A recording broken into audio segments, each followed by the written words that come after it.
Quando o movimento de batalha espiritual surgiu com ele também algumas ideias estranhas, né? Algumas crendices entre os crentes.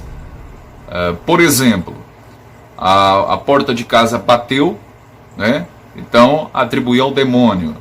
Começou a escorrer água da torneira, né? Era demônio. O cara escorregava, era demônio. Então surgiu a necessidade de demonizar tudo. E começou também a surgir uma ideia muito perigosa, onde alguns quase que equiparavam o poder de Satanás ou dos demônios ao poder de Deus. Essas pessoas se esquecem que os demônios e Satanás são criaturas. Deus é o criador de tudo e de todas as coisas. Portanto, Satanás, os demônios, os anjos caídos são criaturas. E é importante lembrar que eles também estão na mesma posição que os ímpios estão. Eles estão debaixo da ira de Deus e do juízo de Deus. Isso é ratificado ou confirmado pelo nosso Cristo. Aqui no Evangelho segundo Mateus, capítulo 25, verso de número 41, Jesus diz exatamente assim, o texto bíblico, que o fogo eterno está preparado para o diabo e seus anjos. Note que Satanás, ou o diabo e seus anjos, né, eles estão na mesma posição dos incrédulos, aqueles que morrerão e não confessarão a Cristo como seu Salvador e Senhor também. Então eles estão debaixo da ira de Deus e do juízo de Deus, da condenação de Deus. Em Marcos capítulo 5, verso de número 7, também isso é confirmado.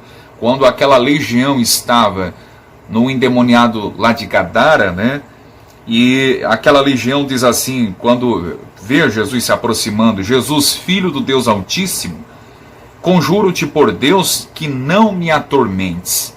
Então, percebe que os demônios sabem que é Deus que atormentará eles lá no Guiena, que é o estado, o inferno futuro e derradeiro, que ainda não foi inaugurado.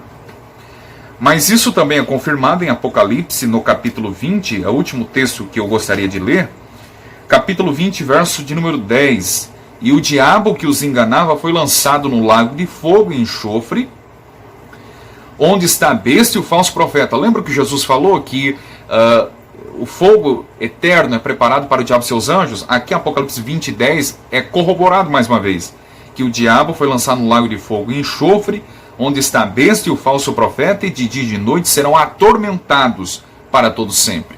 Quem é que vai atormentar? Não é que tem a ideia, né, tão popular, existe um capetão no inferno com tridente, né, na mão, governando, sendo soberano do inferno. Não.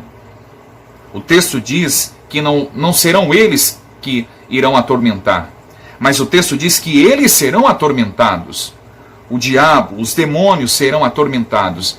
E a Bíblia é muito clara em Apocalipse.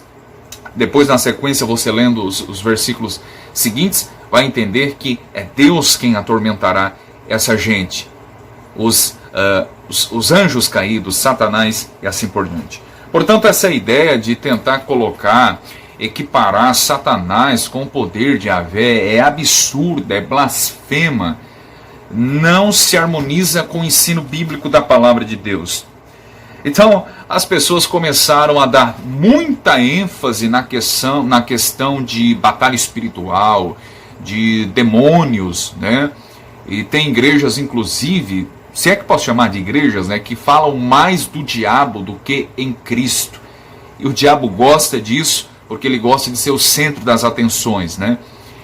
E quando a gente analisa e perscruta a história da igreja, por exemplo, os reformadores, eles falaram muito pouco sobre Satanás.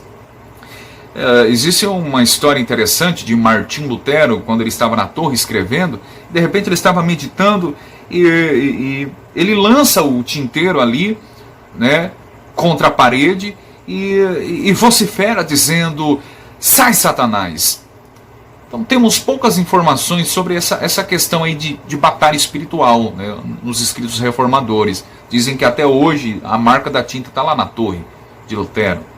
Já os puritanos, por outro lado, falaram bastante sobre esse conflito, essa luta entre o crente e Satanás. Mas quando eles falaram e escreveram e ensinavam, pregavam sobre esse assunto, sempre apresentaram uma perspectiva bíblica. Então, surgiu, né, hoje nem tanto, mas infelizmente surgiu ideias estranhas. Eu ouvi falar muito de gaveta abrindo e fechando, e quando as pessoas iam olhar, como aqueles filmes, né, de atividade paranormal, quando as pessoas iam olhar e tudo ficava em silêncio. E eu ficava pensando, poxa vida, mas o demônio não tem nada para fazer, ele tem que ficar abrindo e fechando gaveta, né? Se as pessoas esquecem o que a Bíblia nos apresenta, e o que a Bíblia nos apresenta sobre os demônios, sobre os anjos, os demônios também, né, que são anjos caídos, né? A Bíblia diz em Hebreus 1:14 que os anjos são espíritos. E segundo Jesus, em Lucas capítulo 24, um espírito não tem carne nem ossos. Portanto, um espírito, ele bota a mão, né, ele não precisa bater uma porta, ele não precisa colocar a mão na maçaneta para abrir uma porta. Ele atravessa a porta, atravessa o muro, atravessa a parede. Então, como é possível, pense comigo, um demônio, sendo ele espírito, e lembrando que Jesus quem falou, né, se você crê na Bíblia, você crê nisso também, a não ser que você não crê na Bíblia. Aí você diz, mas a minha experiência, aí meu amigo, aí eu não tenho mais paciência para ouvir isso, né? Mas eu vi, eu ouvi, eu senti, aí é problema teu. Eu fico com a Escritura. Pode me chamar de cético, já me chamaram de ateu, né? Pode me chamar do que quiser, mas eu prefiro prender-me o que diz a Escritura, né? O que você viu, ouviu, arrepiou, aí não está em jogo aqui. O meu compromisso é com o texto bíblico, argumentar com o texto bíblico e não a partir das suas experiências, tá bom? Então, muito... quando a gente recorre à Escritura, a gente percebe que anjos são espíritos.